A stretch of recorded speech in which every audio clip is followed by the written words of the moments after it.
coming to my talk. I'm Dr. Marina von Steinkirch, also known as Mia or Bite Girl, and the doctor comes from a PhD in computational astrophysics from the University of New York. In the next 15 minutes, I'll be talking about the following. First, I'm gonna introduce myself, so you have an idea of my background and why I'm interested in these problems. And perhaps you are interested as well, and you can join us or collaborate in some capacity. Then I give you a summary about my research at the Privacy Scaling Solutions Group at Ethereum Foundation.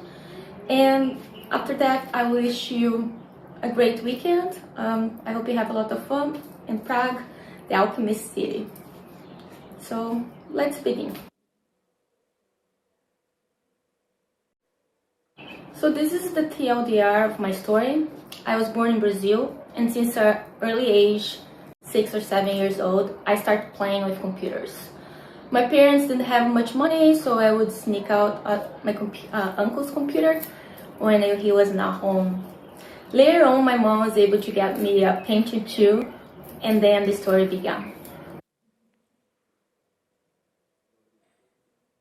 I started coding and playing with several Linux distributions during my teens, but I was also very keen on physics and math. Even though I went to public schools my entire life in Brazil, I studied my ass off, and I was able to be accepted at this top program, the engineering program at the University of São Paulo, the best university of Brazil.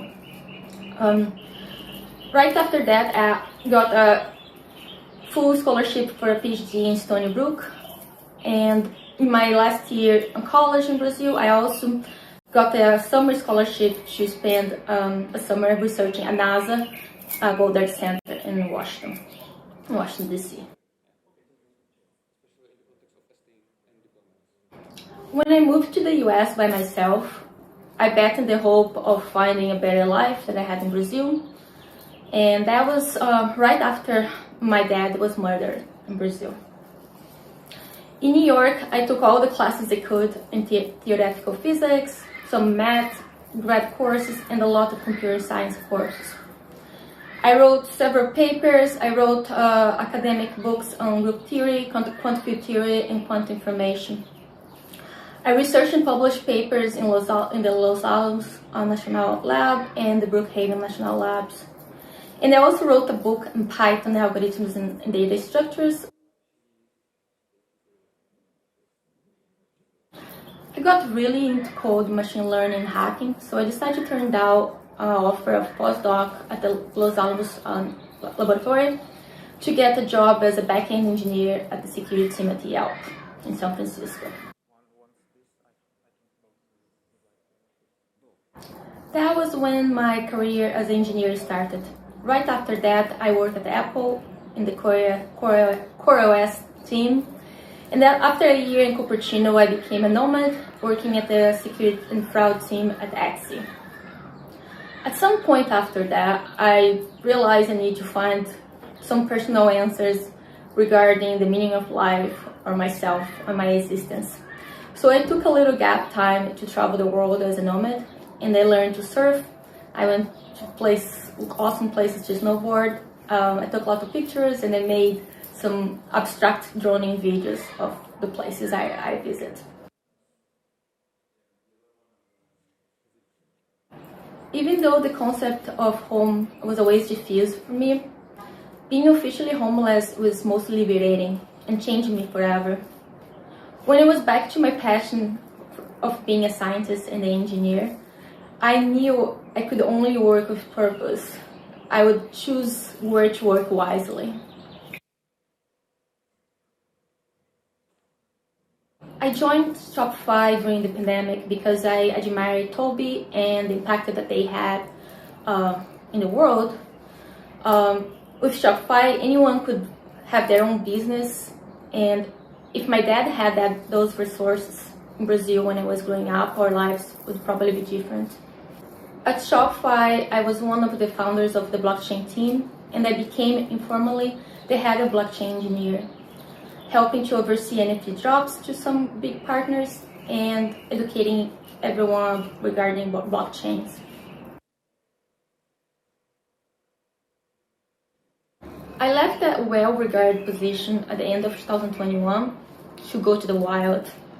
I saw the decentralization and self-sovereignty movement that we are creating, and I wanted to be part of it, even though if that meant go back to square zero. Since then, I worked at the field house. I developed MEV searchers. I learned smart contract security at Immunify. I trained DeFi agents with reinforcement learning. I spun my own personal infrastructure for projects I care about. And most recently, I joined the great community at the Ethereum Foundation with the Privacy and Scaling Solutions Group. Now, at EF, I'm leading two projects. One is the Validator privacy research, which I will be talking a little bit in the next minutes. And the other is on private information retrieval, the research of a protocol with cryptographic primitives that allow a user to retrieve information from database, from server, without revealing what is they are trying to retrieve. Even though it's fascinating, I won't be able to discuss PIR in this talk, but I invite you to follow my work and follow the PSC group for future outreach in the subject.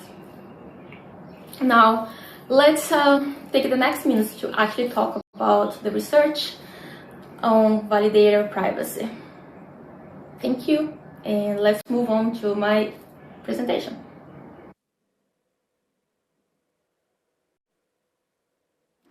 Hi, in this presentation, I will give you the TLDR of our research on validator privacy at the Ethereum Foundation.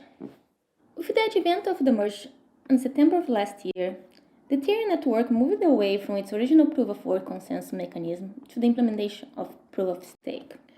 Consequently, the chain was split into execution layer, represented by the execution client and the beacon node, and the consensus layer, represented by a consensus client and the validator node.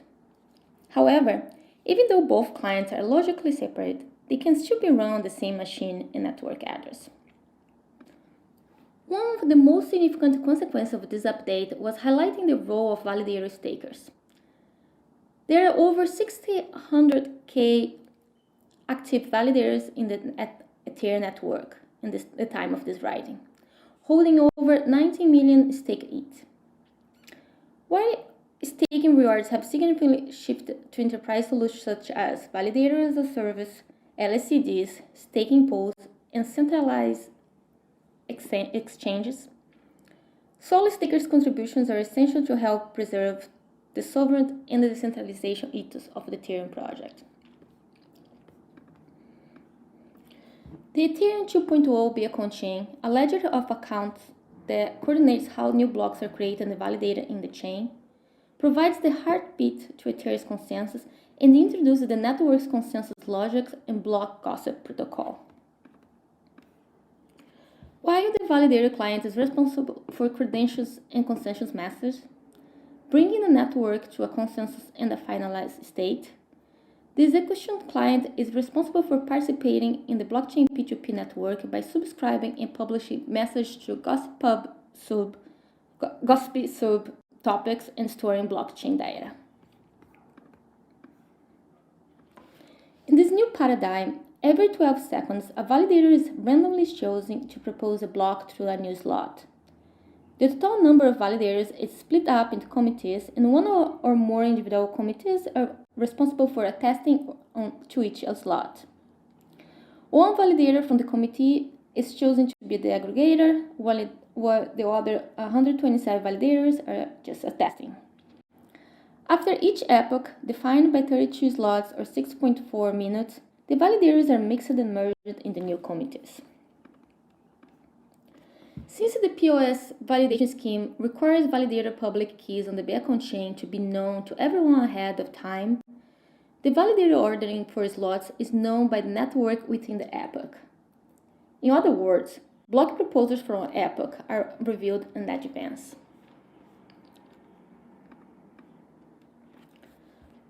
While IP address surveilling at the execution layer is inevitable, attestation in blocks from validator nodes can leak information that allows an attacker to associate a validator ID with an IP address unless operators are using sophisticated measures.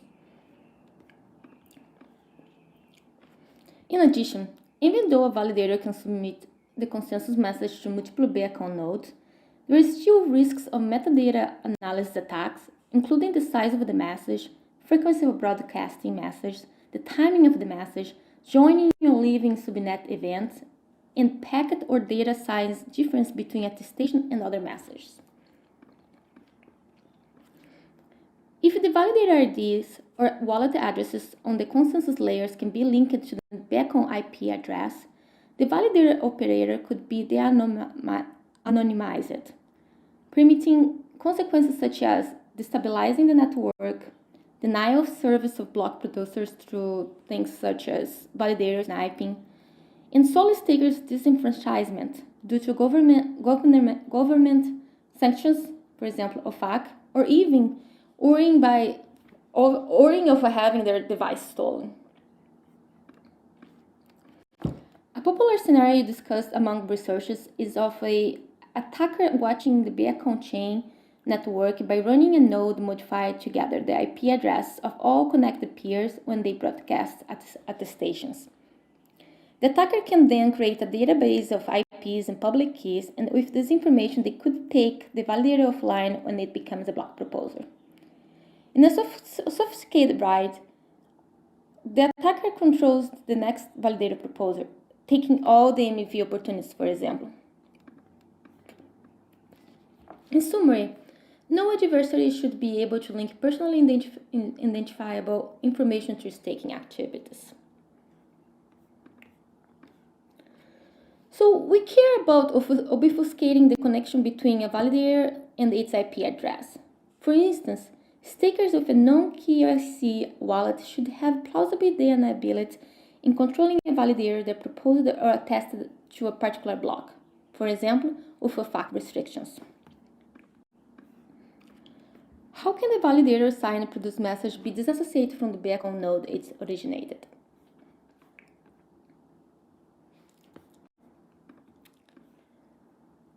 Like everything in security, resolutions are found at many layers.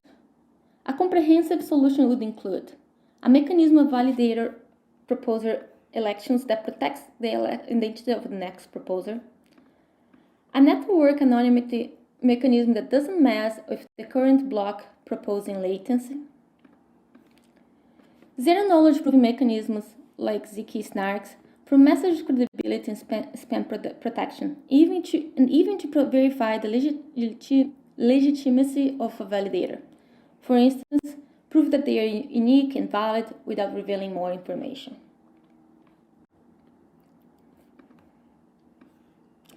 Ethereum validator privacy is an active area of research and discussion, and the definitive answer still needs to be defined. In addition, while some improvements might be shipped in protocol in the subsequent Ethereum updates, we are also considering implementing a consensus client opt-in or obfuscation add-on. If you are interested in learning more, I invite you to look at this paper I will be publishing in the next days, where I'm summarizing the research on Ethereum validator privacy over the last years. This document intends to be an overview of the many efforts from many talented researchers in these last years and some discussion of what could be next. Here's a sneak peek of the paper. Finally, for updates regarding this research and more, I invite you to follow me on my GitHub or Mirror. For general skilling in privacy research IF, mostly focused on ZKP applications, I suggest you to follow the PSC group at their GitHub, Mirror, or Twitter. Finally, if you are particularly interested in this research, feel free to leave any comment below in this quiz. I'll take a look later on and I might respond accordingly. Thank you so much for listening to this presentation and enjoy the conference. Bye!